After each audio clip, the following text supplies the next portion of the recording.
Olá, seja bem-vindo ao canal Nômades Literários, a nossa série Morando em Gênesis. Agora aqui vamos mais um vídeo, mais um estudo bíblico agora sobre a formação do homem.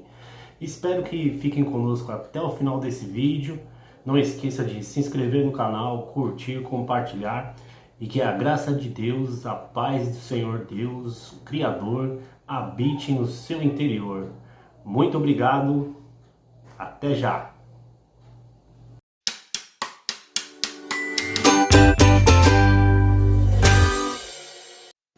A formação do homem, Gênesis 2, do 4 ao 17. Esta é a gênese dos céus e da terra quando foram criados, quando o Senhor Deus os criou. Não havia ainda nenhuma planta do campo na terra, pois ainda nenhuma erva do campo havia brotado, porque o Senhor Deus não tinha feito chover sobre a terra, e também não havia ninguém para cultivar o solo. Mas uma neblina subia da terra e regava toda a superfície do solo. Então o Senhor Deus formou o homem do pó da terra e lhe soprou nas narinas o fôlego de vida, e o homem se tornou um ser vivente. E o Senhor Deus plantou um jardim no Éden, na direção do Oriente, e pôs nele o homem que havia formado. Do solo o Senhor Deus fez brotar todo tipo de árvores agradáveis à vista e boas para alimento, e também a árvore da vida no meio do jardim, e a árvore do conhecimento do bem e do mal. Um rio saía do jardim para regar o jardim e de lá se dividia, repartindo-se em 4 braços. O nome do primeiro é Pison, que rodeia a terra de Havilá, onde há ouro. O ouro dessa terra é bom. Também se encontram lá o bidélio e a pedra de ônix. O nome do segundo rio é Gion, é o que rodeia a terra de Cush. O nome do terceiro rio é Tigre, e é o que corre pelo leste da Síria. E o quarto rio é o Eufrates. O Senhor Deus tomou o homem e o colocou no jardim do Éden para o cultivar e o guardar. E o Senhor Deus ordenou ao homem: de toda árvore do jardim você pode comer livremente, mas da árvore do conhecimento do bem e do mal você não deve comer, porque no dia em que dela comer, você certamente morrerá.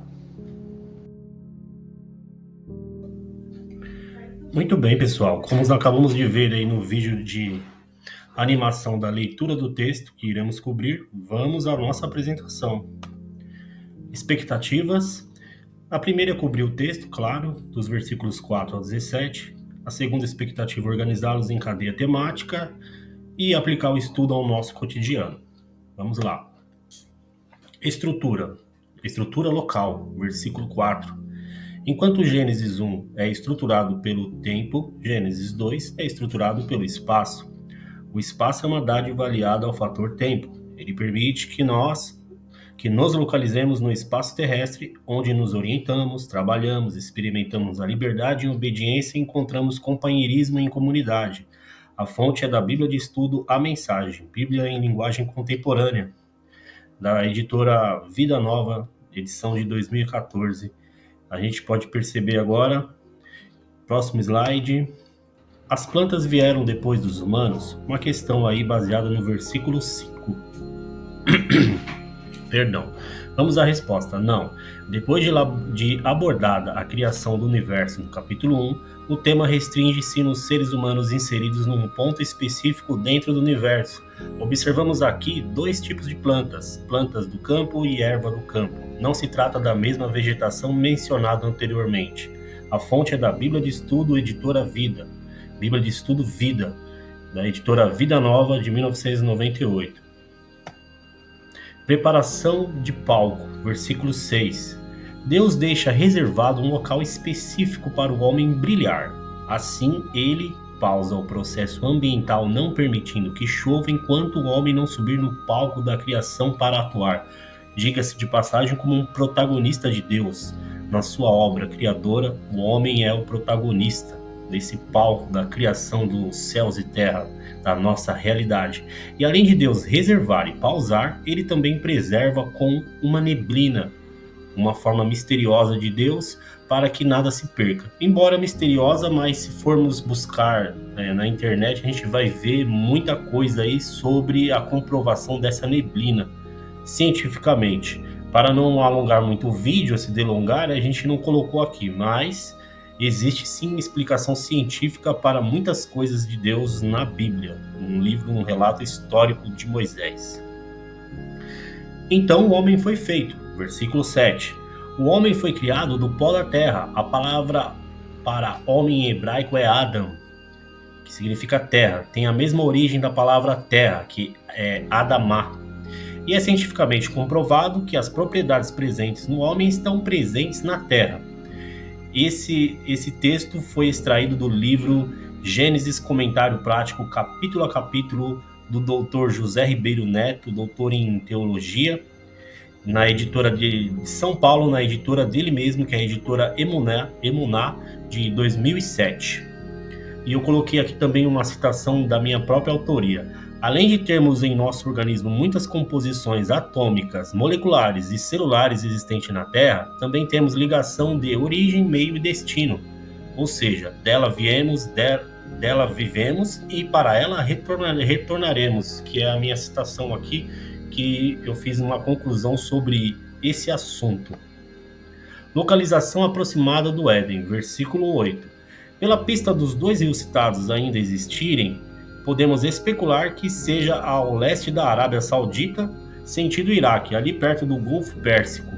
A gente pode ver que essa parte um pouquinho mais escura no mapa, onde está a Síria, Iraque e o Kuwait, é onde tem ali também o rio Tigre e o Eufrates, como você pode ver, acompanhar na sua tela aí. É possivelmente toda essa região que possa ter existido ali o Jardim do Éden, né? Que tinha 4 rios, como vimos na narração, na narrativa animada, porém a gente pode ver que 2 desses rios não estão mais ali, não existem mais, foram extintos. Alguns acreditam que essa extinção ocorreu depois do dilúvio. Vamos lá. 3 tipos de árvore. Já estamos no versículo 9. A árvore da terra, da vida e do conhecimento nesses 3 gráficos, nessas 3 imagens. Primeiro, a árvore da terra para suprir as necessidades fisiológicas do homem, do ser humano. Depois, a árvore da vida para nutrir o relacionamento com o eterno Deus. E por fim, a árvore do conhecimento do bem e do mal para testar a obediência do homem. E também quero dizer que a árvore da vida também ela é citada novamente em Apocalipse 2:7, onde Deus, através da inspiração, inspirando o apóstolo João, diz: ao vencedor dar-lhe-ei de comer da árvore da vida. Essa mesma árvore também é citada no Éden, que o Éden também tem uma simbologia para paraíso. Os rios do Éden, dos versículos 10 ao 14, como a gente viu na ilustração, na narrativa animada, aqui podemos imaginar a possível localização dos rios que foram extintos. Olha lá, o rio Gion e o rio Pison, um a leste, outro a oeste do jardim. Veja que aqui a gente pode até ter um pouquinho mais de noção na localização do Éden.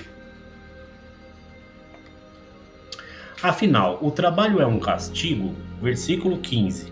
Note que a missão dada por Deus para o cultivo e guarda de nosso planeta veio antes do homem desobedecer e pecar contra Deus. Aqui eu vou abrir um parênteses. Muitas pessoas falam que após o pecado, Deus falou que o homem iria comer do suor da terra, então é um castigo por causa do pecado de Adão. Porém, a gente vê aqui, continuando a leitura, e é um mandato cultural, como a gente viu também nos vídeos anteriores, pois o trabalho é instituído por Deus na criação para trazer o propósito e significado ao homem.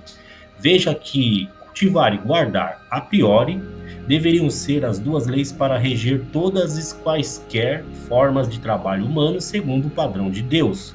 É uma observação, e também uma observação curiosa é que o homem não foi formado no Éden, mas foi posto depois. Assim, jamais poderia exigir direitos de nacionalidade às terras do Éden. Usus fructus, um termo aí em latim, também em termo romano, no versículo 16, que Deus dá a ordem ao homem de poder comer livremente de toda e qualquer árvore, exceto aquelas 2 que exceto uma árvore, na verdade, que é a do conhecimento do bem e do mal. Vamos ao texto. É o direito de usar ou desfrutar uma coisa possuída. Aqui o proprietário dessa possessão é Deus, que é o proprietário do universo, que é o Criador, por direito de autoria, e usufruir diretamente sem alterá-la. Podemos alegar sem exageros que aqui é a origem do termo, isto é, mosaica. Ou seja, o que eu quero dizer é que no versículo 16 é onde surge esse termo de usos e frutos. Somos os usufruintes das obras e da criação de Deus Pai. E a gente pode entender isso porque tem duas correntes aí de pessoas que acreditam, veja bem no que elas acreditam. Acreditam que, pois, há quem diga que o termo só vem existir há muito tempo depois com os romanos, ou um pouco antes com os babilônicos no Código de Hammurabi. Hammurabi foi um rei que reinou lá na Mesopotâmia, significa divisão de rios, o termo árabe. Esse rei, ele fez um código de leis, e as pessoas falam que as leis dele foram antes da lei de Moisés. Então, dizem algumas pessoas, você pode ver até na Wikipedia, que o Código de Hammurabi foi o primeiro registro de leis, a primeira legislação da história da humanidade. Porém, eu prefiro ficar com a lei de Moisés, com a lei de Deus, que até a nossa Constituição brasileira e a americana é regida e fundamentada, baseada nas leis dos 10 mandamentos. Diga-se de passagem. Tel referente, versículo 17. A ética de formação do homem é tel, Deus no grego, referente, significando o termo Deus como referencial. Assim deve ser nosso ponto de referência do bem e mal, luz e trevas, certo e errado, porque o homem foi formado para enxergar o mundo através das lentes da ótica do padrão moral de Deus e assim viver. O certo não deveria ser o que, entre aspas, dá certo. Pela primeira vez aparece o conceito de morte, aqui no caso morte espiritual, porém eu tomei a liberdade de fazer uma tradução livre para o termo aqui, uma frase: no dia em que me desobedecer, você vai morrer para mim, e eu morrerei para você. Bom, fiquemos com essa frase, onde essa frase coloca em questionamento, em xeque, em teste, que ali a gente viu as árvores também, a árvore do teste, que é a árvore do conhecimento do bem e do mal, onde Deus prova a fidelidade, a lealdade do homem. Muito bem, espero que tenham gostado. Vamos agora ao encerramento do estudo de hoje. Muito obrigado novamente. Se inscreva no canal, curta, comente e compartilhe o vídeo.